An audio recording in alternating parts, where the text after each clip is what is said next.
Good morning. I want you to think for a moment about your. Not your, as in jor, but you are. The ancient city. One of the world's first great civilizations.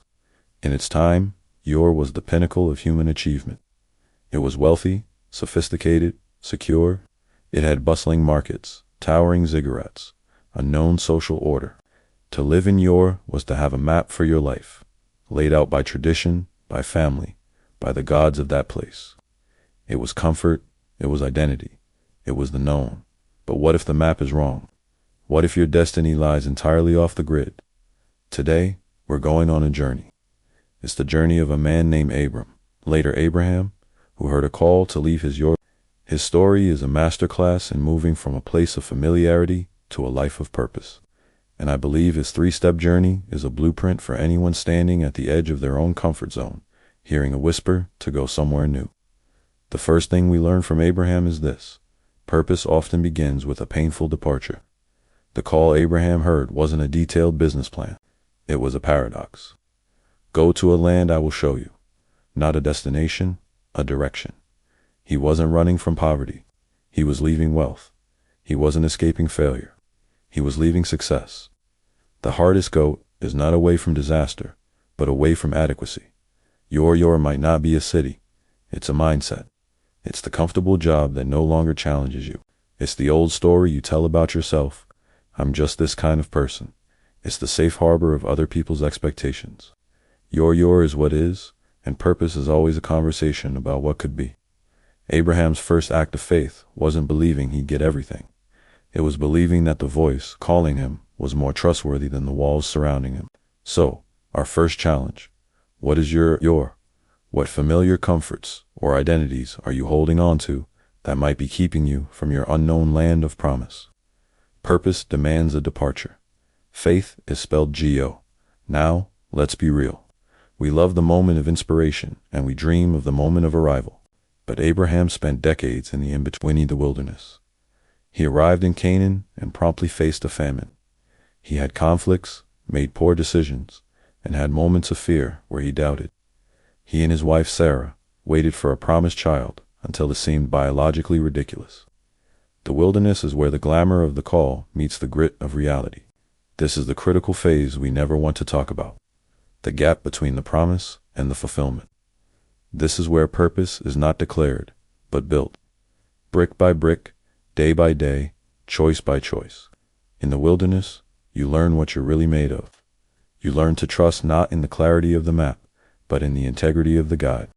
Abraham's faith wasn't a perfect faith. It was a persistent one. He kept walking. He kept building altars, moments of remembrance. When he got it right, he got back up when he fell. Your wilderness is not a detour. It is the path. The degree you're working on, the startup hustle, the healing process, the silent dedication to a craft.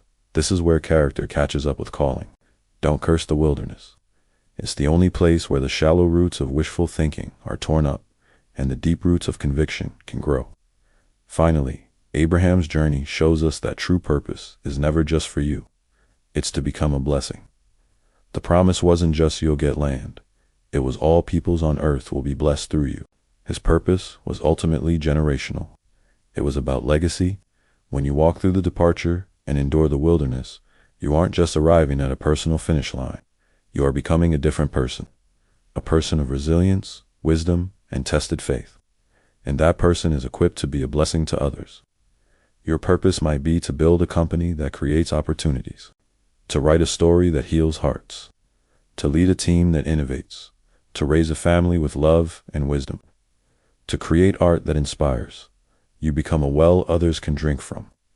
Abraham, the lone wanderer, became Father Abraham, the father of nations. His legacy wasn't in the tents he pitched, but in the descendants he inspired, a lineage of faith that spans millennia. Your journey from your to your purpose is about becoming a person others can safely follow into their own promise. Your tested faith becomes the map for someone else's wilderness. So, let's bring it home. You may be sitting in your right now. You can hear the traffic of familiar routines, feel the walls of known limits, and yet there's a whisper, an idea that won't let go, a holy discontent. Or you may be in the wilderness, The initial excitement has worn off. The promise seems distant. You're tired. You're wondering if you heard the call wrong. Remember, even Abraham had to look up at the stars in the middle of his doubt to remember the promise. Or you may be stepping into a new chapter of fulfillment, realizing now that it was never just for you, and asking, how do I bless others with this? Wherever you are, Abraham's journey tells us, the faith to leave is the first step. The patience to endure is the process. The courage to bless is the payoff. You are not just a product of your past, you're your. You are not just a prisoner of your present, your wilderness. You are a pioneer of your future, your purpose. Your map is blank. Your direction is forward. Your promise is ahead. It's time to pack up your tent. It's time to leave your journey of faith awaits. Go. Thanks for watching. If this resonated with you, consider subscribing for more content like this.